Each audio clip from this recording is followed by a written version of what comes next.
شهر رمضان أولا في كتف آخرة لك يا ربي وأنت توكو جاكي يا بركة جي رمضان يا ربي ولتنوك توكو جاكي يا بركة جي رمضان يا ربي ولتنوك. السلام عليكم ورحمة الله وبركاته. كم جزاك بدون تردفتو تشانا على قول دبرتو تفاياك سنة زرتني الحمد لله. رمضان كريم سنين جدي وندمتكي سني والمسلمة بقتني سنجهي إن شاء الله كملكي كبر ديرا تدي بنيس ومن ربي إنه هقول سنين جدا وبليين كيا أما سرت بي رمضان كريم سنين جدو بربادا إن شاء الله وبليين تيا كدبرتو تابي يا رب جرتن بينا ما جرو هندمتي كينا ربين عند تبيبو أباي كينا كملكي قولي يرمو هند بيا ربا كيستي كدبر سنو سونتاني يرو تجرار جنة ماتي واتي وبليين كينا هذا أبا هروتن الأوبتن وجين بفجمتشوتن نما دبر سو ربين هو تاسسو إن شاء الله جروم بيامبا يرو سيكنتي يرو را يرو سيكنتي أكاتي يدقس نفتو يشوف الأفيتين سيأجتين جت ملي كان ربين راغوتي إن شاء الله يرو برا يرو اتعانوتي يوكا يرو اتربين هالا نمجيستي ورماتي واتي كن برتي دبر سنو هاغو سنين جدا يغا دبين دبرتي من عربا كيستو بي عربا وجنون دبتي كن خيرو كنا واول غافن نومتي وبلين كيا ان شاء الله ربين راغوتن وادن دي سو وقت دبمسن لي اجريجيني كون قبو ربين كيستي نو هيريغو سنين جدا سومانو ما في دبرتي من عرباتي وان والقبتي وان غبابدوي yoo xiinxallu yoo laalu waan nurra gaha yookaan dogongorra hundumti keenya jedhee yaadu qabxii haga muraasaa wayii waliin laalla jedhee inshallah yaada. Maali inni dogongora dubartiin biyya arabaa ramadaana keessa dalaguu hin qabne keessattuu namni musliimaa dubartoonni musliimaa dogongora dalaguu hin qabne mana arabaa keessa dalagaa ramadaana keessatti keessattuu ramadaana keessatti yeroo kamuu dogongora dalaguu sirrii miti garuu yeroo itti simiidhutu yookaan miidhaan isaa sadarkaarra caalu qabu jira waan ta'eef dogongora dubartiin biyya arabaa yookaan mana arabaa dalagdu dogongoruun qabne keessattuu ramadaana keessa qabxii gamuraasaa waliin laalla obboleeyyan keessaniin jedha gurra keessan naa ergisaa inshallah. Wantoonni dubartiin biyya arabaa dogongoraan illee ramadaana keessa dalaguu hin qabne jedhee ka yaade ka akka sammuu kiyyaatti yaadee murteeffadhe keessaa tokkoffaan sooma keenya eeggachuu qabna. Warri musliimaa sooma keenya eeggachuun dirqama keenya jechuudha. Sooma keenya eeggachuu jechuun maalinni soomni karaa garaagaraatiin karaa nuun beekne nu jalaa baduu danda'a. Hin beekaaf yookaan akka sheekaatti isin gorsuu doon taane akkuma nama kamiitu yoo akkanaan laallu sooma keenya ka eeggachuu qabnu nu'uu jechuu sooma oollaa waa meeqatti dadhabnee soomni keenya sooma nama biyya jiruutiin sooma bakka biraatiin garaagarummaa guddaa qaba. Maali dadhabbii guddaa qabna nuti dubartiin mana arabaa dalannu sooma keessa hirribarraa hirriba dhabdee nyaatarraa nyaata dhabdee jechuun nyaata sii kennuu dhabanii doon taane ati ka dalagaa ooltu nyaata waan ta'eef carraan ati qalbiin kan kee nyaata si barbaadde nyaata hafuurri ganamarraa galgala hafuurri nyaata sidhaa oola kushiina keessatti oduu qalbii nyaachuu si barbaaddu nyaachuu hin dandeettu jechuudha. Kana hunda irraa soomna. Kanaafuu garaagarummaa qabna jechuudha nama biraatiin dubartoonni biyya arabaa keessattuu akkuma beekamu namni arabaa biyya arabaa akka waan diinii ramadaana ji'a soomaa ta'eeti waan wali himnuu miti beekamaadha. Haga feete sheeka fedhe haa ta'u mana sheekaa feetanii dalagaan akka argetti jechuudha. Manuma nama kamiitu haga mana seenii argetti namni kamuu haga hiriyoota kiyya gaafadhutti illee namni sheekaa kamillee nyaanni kun xiqqaatee dalageetiin soomni ajiriin soomni argachuu qabna malee jedhee ka dubbatu hin jira natti fakkaatu akka ayyaadutti biyya arabaa keessatti. Wanni dubartiin biyya arabaa keessa daladdu irra miidhamtuun ramadaana keessa nyaata qopheessuudha.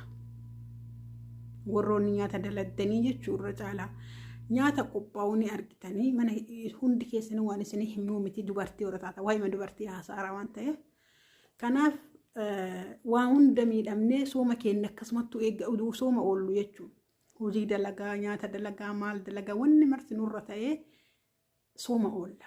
Marra sooma dadhabbii akkasiitiin dabarsinu san eeggachuu qabna jechuudha. Tokkoffaa irratti murteessaan waa'ee baatii ramadaanaa dubartiin biyya arabaa godhuu qabdu ta musliimaa keessattuu sooma keenya eeggachuu qabna.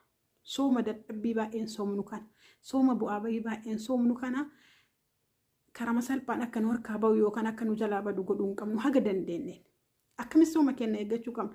Tokkoffaa isaan hojii isaaniiti yeroo barbaadanii ka'anii si ajajuu malan yeroo barbaadanii ka'anii waan fedhan siin jedhuu malan yeroo barbaadanitti yoo fedhan kana maarrabsullee hin jira subhaanallah sooma kana keessallee jechuu warma bira dallu keessa akkasii miidhuu yaadullee hin jira akkuma gizee kaanitti silaalullee hin jira inni isintu muslimaana waliin soomaartii haga ta'e harbaafachiisuu qaba ka jedhullee jira irra caalaan kan jenne jechuu biyya arbaa kana keessatti. Yoo isaan akkan nuun jedhan ammoo isaan duuba deebinee nu ka isaan isitti aarru yookaan arrabsinu waa jennuun maal nuun jetti tuni maal isii duuba beekaa kun ofii sooma jirra ofii nu aarsiteerti dhugaadha. Garaa keenya keessa aarreerra garuu aarree jal'isuu qofaa miti afaan ol baafnee gizee kophaa keenya afaan keenyatti dubbannu jira. Isiin nun beektu afaan keenya. Maal godhaarra bakka kana sooma keenya jalaa balleessaa jirra jechuun sooma akkasii dadhabbii meeqaan soomaarru kana. Sooma kana eeggachuu qaban inni isin hin jedheefisa kana. Haguma fedhanuu waan fedhannuu naa jedhan. Haguma fedhanuu waan fedhannuu naa jettu mirga isiitiin warrabsuu dandeetti maan nuun jechuu dandeetti. Sooma keenyaaf jecha akkaataa itti sooma oolaarru kana laallee yaa rabbi dadhabbii fi jecha isin nuun jette kanallee ati sabbarteetuma isiifillee bira luftee yoo dhiifte sooma keenya ni eegganna jechuudha. Yaani obsinee arrabaa fi jechaaf gocha isiin nuun jetta bira dilnu sun nuun jettu san hunda hatta daa'imman illee gizeetti ati obsa si fixachiiftee akka ati waa jettu siin jettu jira. Gizee ati soomuma sanuu yeroo tokko soomuma sanuu dhiiftee akka waan biraa silaa waan soomni si dhoorgoo sooma jiraatte irraa qusachuu qabdu hunda si dubbachiisantu jira obboleeyyan kee.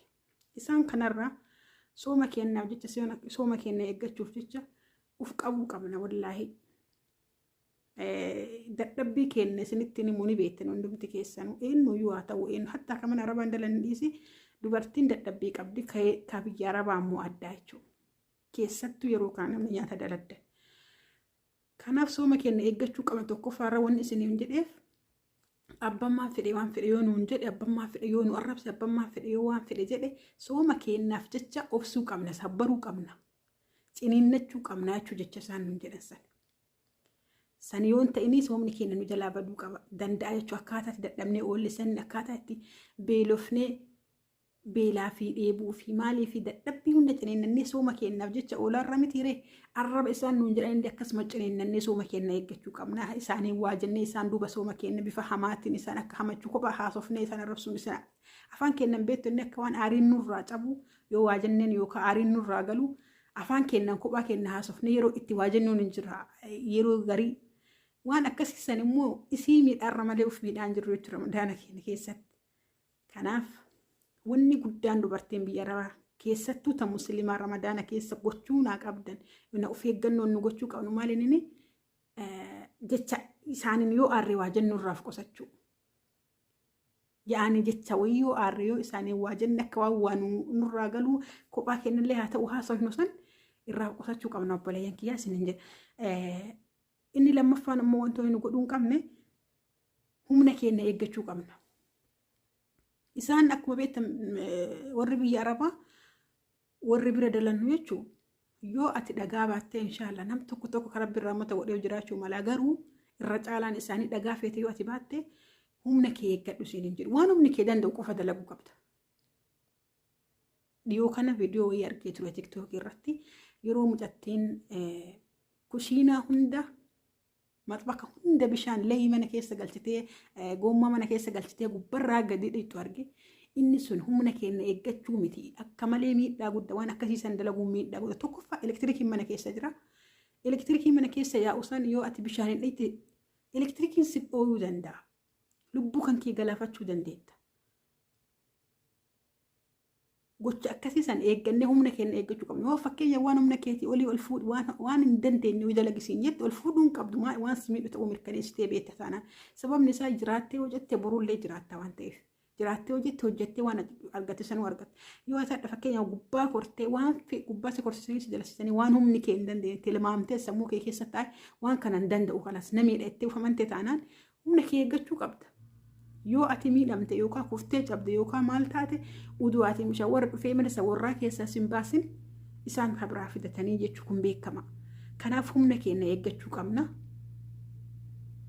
isaan namni silaalu hin jiru ati abbaa kee haadha kee obboleeyyan kee dadhabdee kuftee cabdaa hara baafadhu na jala akkasiin jedhu hin jiru simatu waan hunda ofii ta'uu qaba malee bakka jirsan keessatti kophaa keetii ka jirtu namni hara baafadhu siin jedhullee jiraachuu dhabu ati immoo waan humni kee danda'e dalaguuf amansiisuu qabda jechuun sodaattee isaan sodaa qofaaf yookaan mallaqaaf jennee gubbarraa kufnee yoo